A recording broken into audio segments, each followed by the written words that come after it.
자, 오늘 이 시간 마지막 창조에 대해서는 좀 마무리하는 말씀으로 함께 나누고요.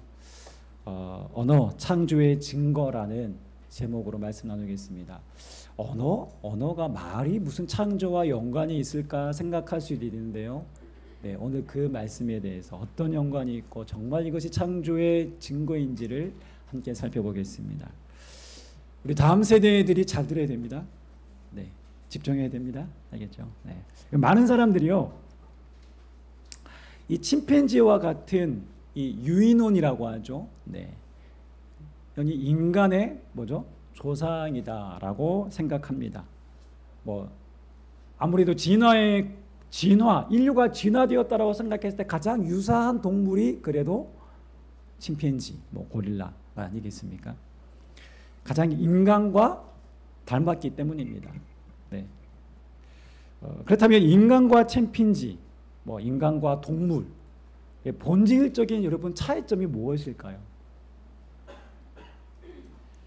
한번 사진 한번 넘겨주시면,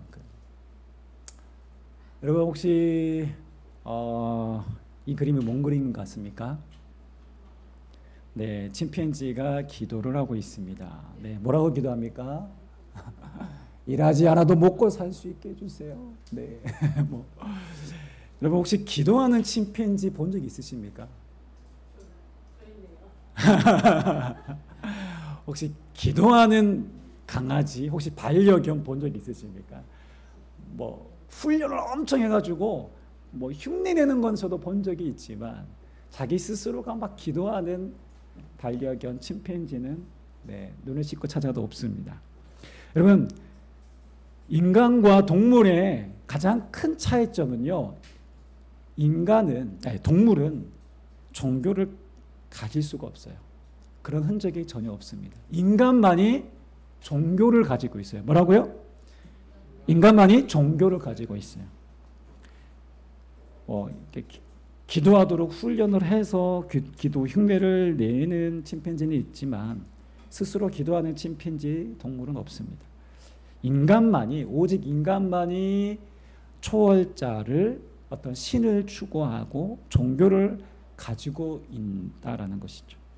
그래서 동물과 다르게 인간은 진화의 결과물이 아니라는 것을 우리는 확연하게 볼 수 있어요.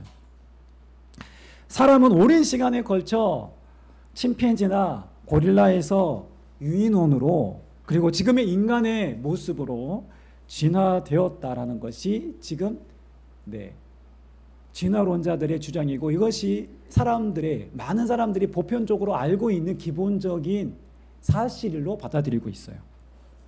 그러나 성경은 분명하게 우리에게 말씀합니다. 우리는 여러분 하나님의 뭐로 지음받았죠? 하나님의 형상으로 지음받았습니다.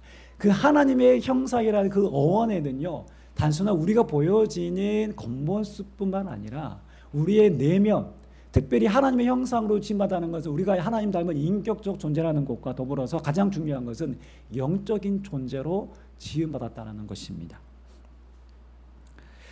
인간이 영적인 존재로 창조되었다는 증거가 무엇일까요? 인간만이요, 여러분, 영원을 사모하는 마음, 인간만이 가지고 있어요. 우리 한번 전도서 3장 11절 말씀을 우리 함께 읽어보겠습니다. 시작. 하나님이 모든 것을 지으시되 때를 따라 아름답게 하셨고 또 사람들에게는 영혼을 사모하는 마음을 주셨느니라. 그러나 하나님이 하시는 일의 시종을 사람으로 측량할 수 없게 하셨도다. 아멘. 뭐라고요? 사람들에게 영혼을 사모하는 마음을 주셨다라는 것입니다. 여러분, 영혼을 사모하는 마음이 있기 때문에 인간이 뭘 가지게 되죠? 종교를 가지게 되는 거예요. 네. 인간만이 종교를 가진다는 것은 인간만이 죽음을 넘어선 또 다른 세계, 죽음 이후의 영원, 천국을 본능적으로 사모한다는 것입니다. 여러분, 하나님을 믿지 않는 무신론자들, 하나님 안 믿는 사람들도요, 갑작스러운 위험이나 고통이나 자기가 감당할 수 없는 그런 현실 앞에 어떻게 합니까? 아이고 하나님, 부처님이라고 부르는 사람도 있겠고요. 어떤 신을 의지하고 싶은 마음이 있는 거예요. 그리고 사랑하는 가족이 갑자기 사고나 질병으로 죽으면 어떻게 생각합니까? 아, 물질 덩어리가 죽었구나 이렇게 생각합니까, 여러분? 아니죠. 내 사랑하는 어머니가, 아버지가, 내 자녀가 좋은 곳에 갔겠지. 착하게 살았으니 천국 갔으면 좋겠다. 뭐 이런 바람들을 생각하지 않습니까? 왜 그럴까요? 영혼을 사모하는 마음이 우리 안에 이미 심어져 있기 때문에 그래요. 동물은요? 여러분, 동물 세계에서 여러분, 사람이 죽으면 우리가 어떻게 합니까? 우리는 오늘도 아는 분이 지금 돌아가셨더라고요. 제가 가는 교회 아는 집사님이 건강하셨는데 돌아가셨어요. 장례 문자를 받았는데, 여러분, 동물의 세계에 사람이 죽었다고 해서 장례를 치릅니까? 장례 문화를 볼 수 있습니까? 요즘 희한하게 여러분 한번 넘겨주세요. 이 무슨 그림인 것 같습니까? 요즘 반려동물 장례 지도사가 인기라고 합니다. 네. 이런 직업이 아주 인기 있다고 합니다. 네. 반려동물 장례 지도사입니다. 네. 한번 사진 넘겨주시면, 여러분 실제로요, 이제 우리나라도 이제 이렇게 되고 있습니다. 이제 미국 같은 경우인데요, 저렇게 반려견들의 무덤이에요. 엄청 동상까지 만들어 놓을 정도로 저 엄청난 돈이 들어가야 됩니다. 저렇게 하려면. 이런 반려견들이 저거 자기 엄마가, 자기 새끼가 죽었다고 이렇게 무덤을 멋지게 이렇게 만든 걸까요? 이 반려견이 만든 걸까요? 강아지가 만든 걸까요? 누가 만든 겁니까? 네, 주인이, 반려견을 키운 주인이 반려견과 너무 정이 들었으니까 떠나보내기 아쉬운 마음에 어떻게 합니까? 묘지를 저렇게 만들어 준 거예요. 저거 사람이 만든 거예요. 여러분, 동물의 세계에는요, 절대 이런 장례 문화가 없습니다. 암사자가 죽었다고 해서 수사자가 눈물을 훔치면서 장례를 치러주거나 묘지를 만들어줘야 되겠다, 있습니까? 없어요. 동물의 세계는 장례나 종교적인 흔적을 눈을 씻고 찾아봐도 없어요. 왜 그렇습니까? 동물은 영적인 존재가 아니기 때문에 그렇습니다. IQ는 있어요. 네, 뇌는 있지만 영적으로 지은 존재가 아니에요. 이것이 동물과 인간이 다른 본질적인 차이점입니다. 성경은 이 사실에 대해서 분명하게 말하고 있어요. 하나님이 사람을 뭐로 만들었죠? 우리 다음 세대, 하나님 흙으로 만들었어요. 맞아요. 흙의 성분이 뭐 수십 가지가 있어요. 거기 들어가는 뭐 이렇게 재료가 있는데, 그 재료가 인간의 몸, 바디와 일치합니다. 재료가. 네. 사람은 원재료가 흙으로 지음받았어요. 동물은요?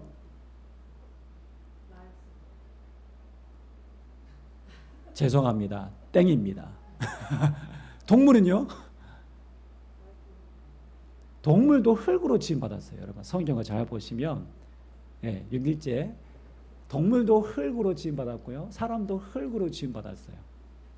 그렇다면 동물에게는 하나님의 생기를 불어넣었을까요? 안 넣었을까요? 안 넣었어요. 오직 사람에게만 하나님의 생기를 후 하고 불어넣어 주었어요. 그래서 하나님의 생기가 들어오자 사람이 생명이 된지라라고 되어 있습니다. 이것이 뭐냐면, 오직 사람에게만 하나님의 생기가 들어가므로 하나님의 형상대로 지음받은 인간이 영적인 존재로 그렇게 지음받았다는 것입니다. 여러분, 여기서 영적인 존재라는 것이 무슨 의미일까요? 하나님과 우리가 교제할 수 있는 특별한 존재, 특별한 능력을 우리가 이미 가지고 태어났다는 것입니다. 인간이 영적인 존재라는 사실만 여러분 확실히 알아도요, 진화론은 완전히 허구라는 것을 너무나도 우리가 쉽게 깨달을 수 있습니다. 자, 그렇다면 우리가 영적인 존재라는 것은 하나님과 소통할 수 있는 존재라는 것이며, 하나님과 소통하기 위해서는 우리의 생각과 우리의 감정과 우리의 의지를 표현해야 되잖아요. 네. 그 표현할 수 있는 도구가 반드시 필요합니다. 그것이 뭘까요? 바로 언어입니다. 지금 제가 이렇게 말하고 있잖아요. 이 말입니다. 네. 여러분 하나님께 뭐라고 얘기하잖아요. 하나님 앞에 기도하잖아요. 뭐로 합니까? 뭐 생각으로도 하지만 우리가 말로 하나님 앞에 표현하잖아요. 왜? 하나님이 왜 우리에게 언어를 주셨습니까? 말을 주셨습니까? 하나님과 소통하기 위해서, 교제하기 위해서. 그래서 우리가 영적인 존재로 또 언어를 가진 존재로 구사할 수 있는 존재로 특별하게 우리가 지음받았습니다. 자, 하나님이 우리에게 언어를 주신 여러 가지 이유가 있겠지만 가장 중요한 첫 번째 이유, 그것은 영적인 존재로서 우리가 하나님과 소통하기 위해서 주셨다라는 사실입니다. 이것을 기억해야 됩니다. 그래서 우리가 반드시 어떻게 해야 될까요? 기도가 우리의 삶의 언어에 가장 우선순위 있어야 됩니다. 네, 마지막에 다시 한번 제가 말씀드리겠습니다. 자, 그런데 진화론자들은요, 인간의 말과 언어에 대해서 뭐라고 말할까요? 어떻게 얘기할까요? 인간의 언어는 진화되었다. 처음부터 인간이 지금처럼 말을 구사할 수 있었다, 없었다? 없었다. 그러니까 고대 시대, 아주 오랜 유인원인 시절에는 인간에게는 말이라는 걸 할 수가 없었다. 말을 해도 뭐 우가 뭐 이런 거겠죠. 이렇게 해서 소통하는 거예요. 이게 진화론자들의 주장입니다. 진화를 거듭하면서 지금처럼 고급 언어를 구사할 수 있다라고 주장합니다. 즉 언어가 진화의 산물이다, 결과다라고 말하고 있어요. 구체적으로 한번 살펴보겠습니다. 진화 언어학자들이 있습니다. 진화 언어학자들은요, 동물의 각종 소리로부터 인간의 언어가 출발했다라고 시작되었다라고 주장하는데요. 동물들은 어떻게 소통합니까? 여러 가지로 소통합니다, 여러분. 네.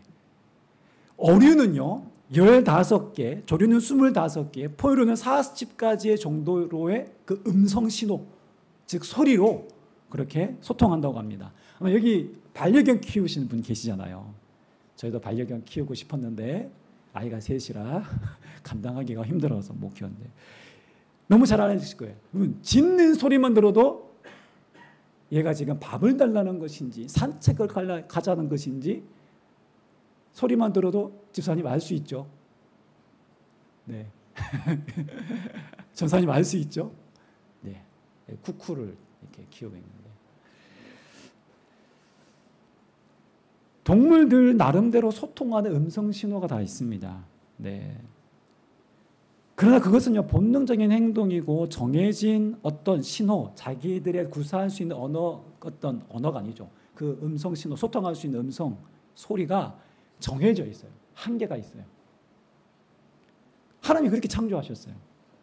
여러분, 1966년부터 미국의 인지과학, 뇌 사람의 인지를 연구하는 이 과학자들이 특별한 시험을 했어요. 이건 아주 매스컴에도 아주 대문장하게 나왔어요. 여기 침팬지가 있습니다. 이름이 워쇼입니다. 넘겨주시겠어요? 네, 워쇼라는 침팬지입니다. 아주 유명했던 침팬지입니다. 2007년도에 죽었는데요. 이 침팬지에게 사람의 몸짓 언어인 수어를 가르쳤어요. 수어. 수어 아시죠? 이게 뭐예요? 수어.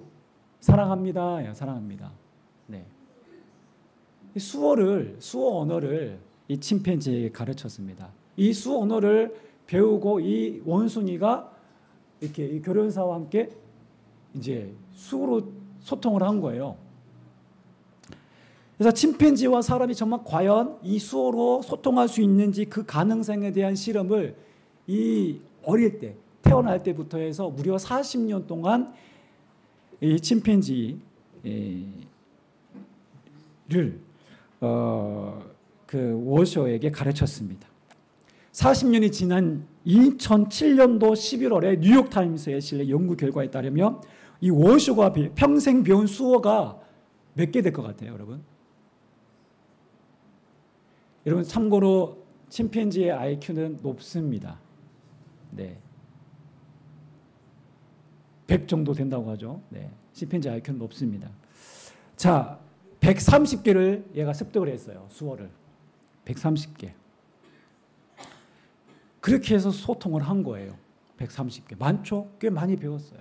그런데 몇 년을 배웠다고요?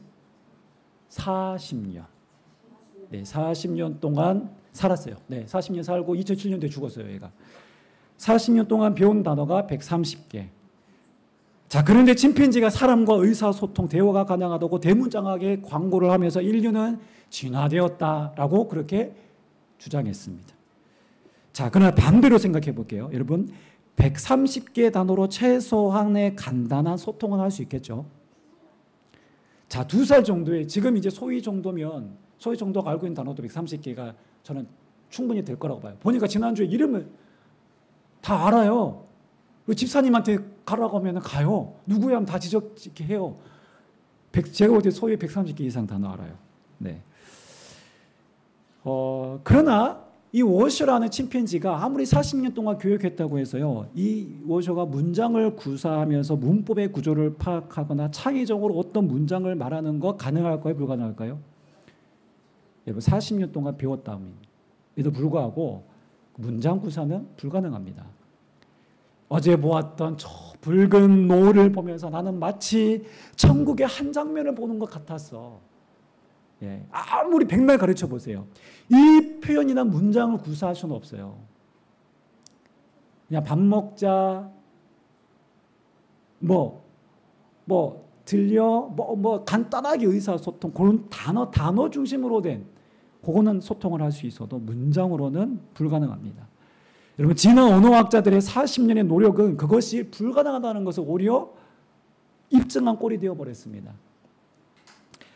자, 그런데 창세기 2장 19절 보시면, 넘겨주시면, 자, 뭐라고 되어 있습니까?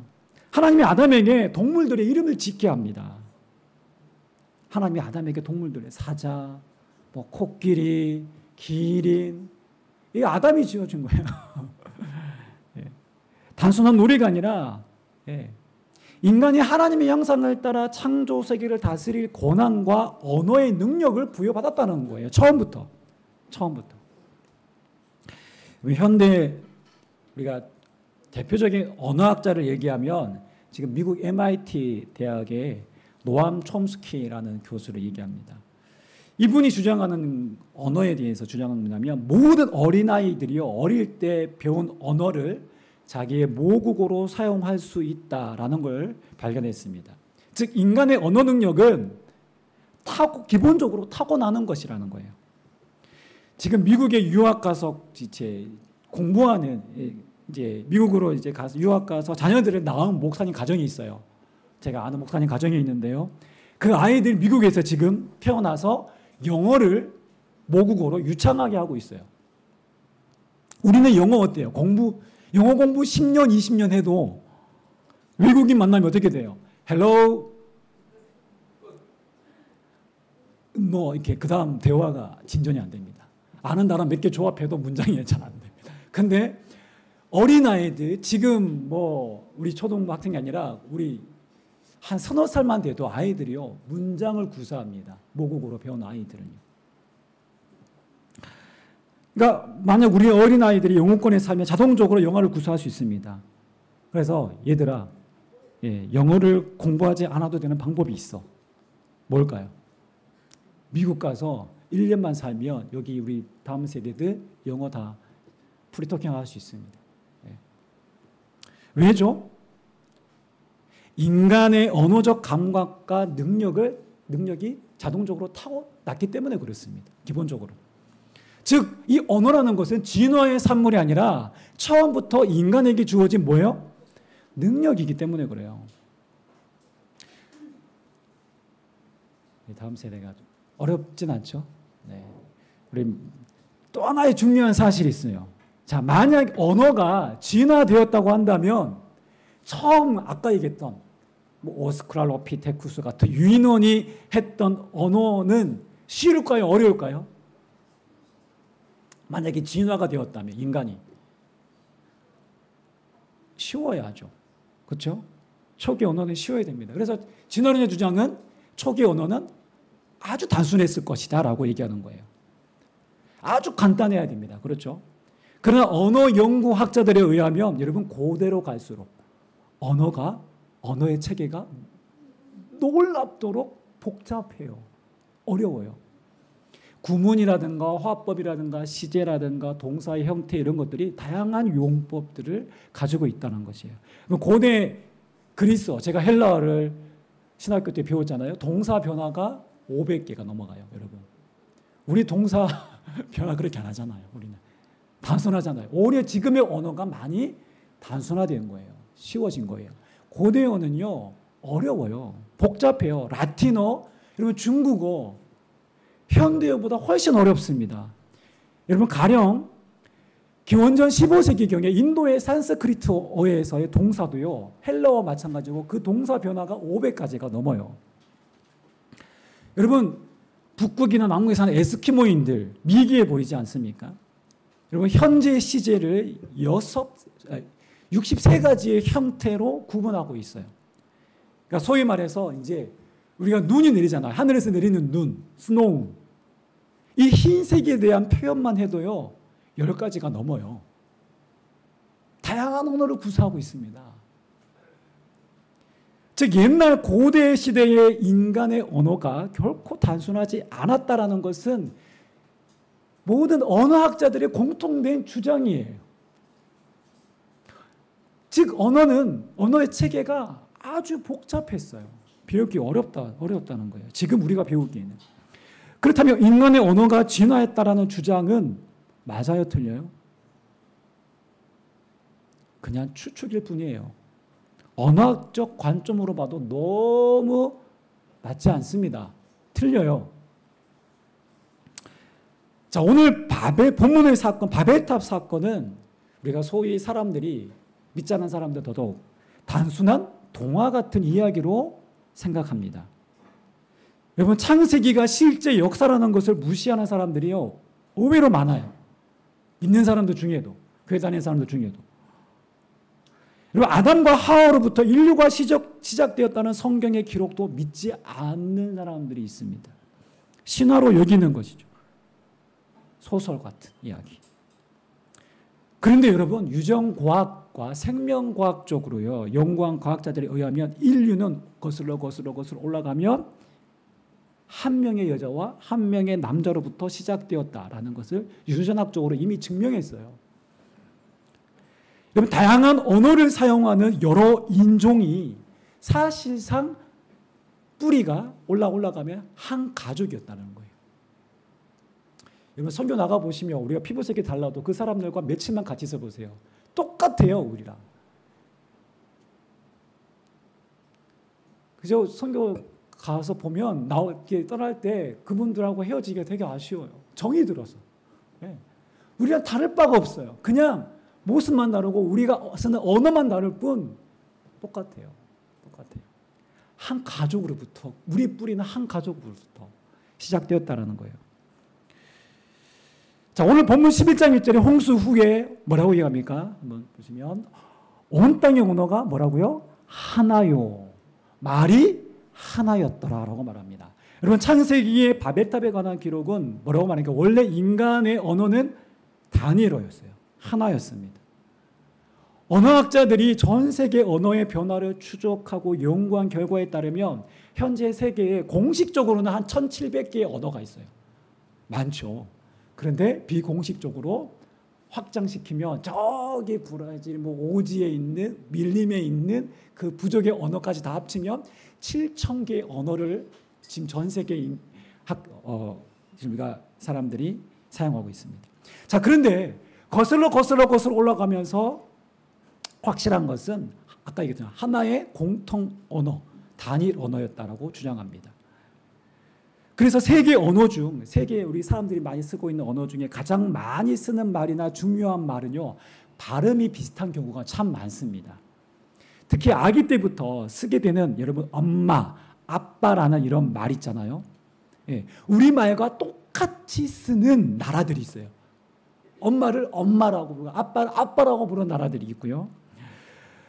대부분 뭐라고 얘기하면요. 마마, 파파, 마미, 아바, 에비, 에미 비슷하죠. 달라요? 많이 달라요? 비슷하죠. 이형, 미형, 이형, 피업, 이형, 비업 이런 식으로 비슷한 자음들이 다 포함되어 있어요. 우리 친구들 영어로 덩이 뭘까? 영어로 덩이 우리말로 하면 뭘까? 생각해 보세요. 덩. 네. 똥입니다. 똥. 네. 그런 것들이 많아요. 우리말의 식물의 그 씨 있잖아요. 씨. 영어로는 뭐예요? seed. 예. 거의 비슷해요. 이런 것들이 많다는 거예요. 단어들 중에. 그러니까 세계 곳곳의 언어들을 보면 어순만 다를 뿐 그 구조가 비슷하고요. 이런 단어들이 중요하고 자주 쓰는 단어들이 비슷한 게 많이 겹치는 게 많아요. 자, 이렇게 각 세계마다 흩어져 살지만 비슷한 언어들이 원래의 단일 언어, 최초의 언어가 같이 쓰는 언어가 있었다는 증거죠. 자, 그렇다면 언제부터 어떻게 이렇게 다양한 언어들이 생기게 되었을까? 사실 이 언어학자들은, 진화론자들은 대답을 못하고 있어요. 모른다가 진화론자들의 대답입니다. 그러나 성경은 안다, 모른다? 안다. 네. 오늘 바벨탑 사건을 통해서 완벽하게 언어가 언제부터 이렇게 다양한 외국어로 사용하게 되었는지를 성경 분명하게 말씀해 주고 있습니다. 오늘 본문 구절에 보시면 여호와 하나님께서 거기서 온 땅의 언어를 어떻게 하셨다고요? 혼잡케 하셨다라는 거예요. 이게 바로 우리의 언어가 지금의 다양한 나란말 언어로 외국어로 되었다라는 첫 기록입니다. 언어의 구조, 이렇게 외국어가 생겨서 서로 알아듣지 못하게 되었던 이유가 무엇입니까? 오늘 성경에 보시면 인간들이 흩어짐을 면하기 위해서입니다. 그래서 하늘에 닿을 만한 뭘 짓죠? 오늘 한번 그림 보시면 높은 바벨탑을 쌓기 시작했습니다. 여러분 지금도 중동에 가시면 지구라트라는 저렇게 생긴 모양의 바벨탑처럼 생긴 그런 지구라트가 있어요. 그것이 바로 바벨탑의 흔적이라고 학자들이 얘기를 하고 있습니다. 왜 저렇게 쌓았을까요? 왜 저렇게 높은 바벨탑을 쌓았을까요? 바벨탑을 쌓은 시점이 언제입니까? 홍수가 난 이후입니다. 네, 시간이 좀 흘렀겠지만 사람들이 많이 늘었겠죠. 홍수가 이제 끝나고 난 다음에. 이 홍수 사건은 전 세계의 기록물로 남아 있어요. 네, 중국에도 있고, 저 메소포타미아에도 있고, 저기 남미 대륙에도 홍수의 기록이 있어요, 여러분. 그러니까 홍수라는 것은 단순히 한 지역에서 매는 것이 아니라 전 지구를 둘렀던 그 당시에 있었던 엄청난 사건이었습니다. 그렇다면 인류가 이 홍수로부터 살아남기 위해서 어떻게 해야 됩니까? 탑을 쌓아야 돼요. 자기들의 힘으로 살아남아야 돼요. 그게 뭐예요? 바벨탑입니다. 그렇게 인간끼리 모이면 자기들의 힘으로 자기들의 세력과 자기들의 성을 구축하고, 네, 그것이 곧 하나님 보시기에 뭐 했더라? 교만했던 것이죠. 악을 도모하고 악을 키우는 꼴이 되어버리는 거예요. 여러분 하나님이 주신 언어로 그들은 악한 계획과 악한 말과 악한 일을 도모했다는 거예요. 여러분 성경이 그 구체적인 것들을 다 낱낱이 기록할 수는 없겠지만 오늘 성경은 압축해서 우리에게 보여주고 있는 것이 이들이 악한 일을 도모했다는 것입니다. 자, 그래서 하나님 어떻게 하셨습니까? 흩으셨습니다. 단지 사람을 흩으신 것만이 아니라 악을 도모하지 않도록 죄를 막으시기 위해서 하나님이 흩으신 거예요. 흩으시는 방법이 뭐예요? 바로 언어를 혼동시켜버리는 거예요. 혼잡하게 하는 거예요. 한국말로 막 성을 막 이렇게 막 아까처럼 막 건축하고 있는데 갑자기 얘가 중국말을 하는 거예요. 어제까지는 한국말 했는데 중국말 하고 갑자기 얘가 영어를 하고 되고 막 갑자기 막 힌두어를 하게 되고 막 아프리칸 말을 하게 되고 막 이게 막 이해를 할 수가 있어요, 없어요? 못 하는 거예요. 소통이 안 되니 얼마나 혼란스럽고 놀랍고 당황스러웠겠습니까? 그러니 자연스럽게 저 공사가 중단이 되고 말았습니다. 순식간에 말이 다 바뀌고 친구와도 말이 통하지 않게 되자 사람들의 말이 조금씩 통하는 사람들끼리 그 부류끼리 그룹을 이루면서 점점 온 세상으로 흩어질 수밖에 없었다라는 것입니다. 그것이 인류의 어원의 다양성의 기원입니다. 오늘 성경은 그것을 분명하게 기록하고 있어요. 동화 아닙니다. 실제 역사적 사건으로 추적해서 올라가며 그 흔적들이 있습니다.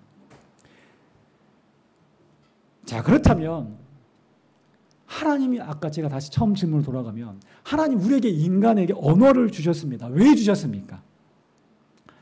바벨탑 성사한 것처럼 죄를 지으라고 언어를 주셨습니까? 악을 도모하라고 언어를 주셨습니까? 말을 주셨습니까? 아닙니다. 가장 먼저는 영이신 하나님과 뭐 하라고요? 소통하라고, 교제하라고 이 언어 우리에게만 특권으로서 말을 주셨습니다. 영적인 존재로 지음받은 우리가 하나님과 소통하고 교제하기 위해서 주셨습니다. 이것이 언어의 1차적인 목적입니다. 그런데 우리의 언어에서 여러분 기도의 언어가 빠져버리면 우리의 언어는 세상의 언어로 타락하고 변질될 수 있습니다. 여러분 기도하십니까? 우리의 언어로 하나님 앞에 말씀드리고 있습니까? 우리에게 주어진 하루 24시간 중에 여러분 얼마나 기도하고 계십니까?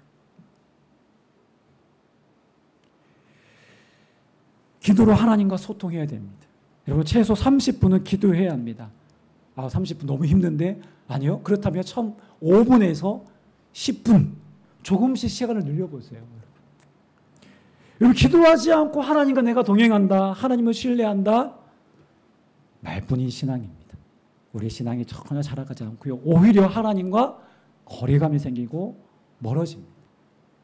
여러분 기도의 언어가 빠져버리면 우리의 말에 실수가 생기게 마련이고 누군가에게 또 다른 상처와 아픔을 줄 수 있다는 것입니다. 우리는 하나님이 주신 말, 언어로 얼마나 때로 우리가 서로 상처 주는 말을 하고 있지 않습니까? 제가 예전에 한번 이런 얘기를 한 적이 있지만 다시 말씀드리면 저희 위에 형님이 있습니다.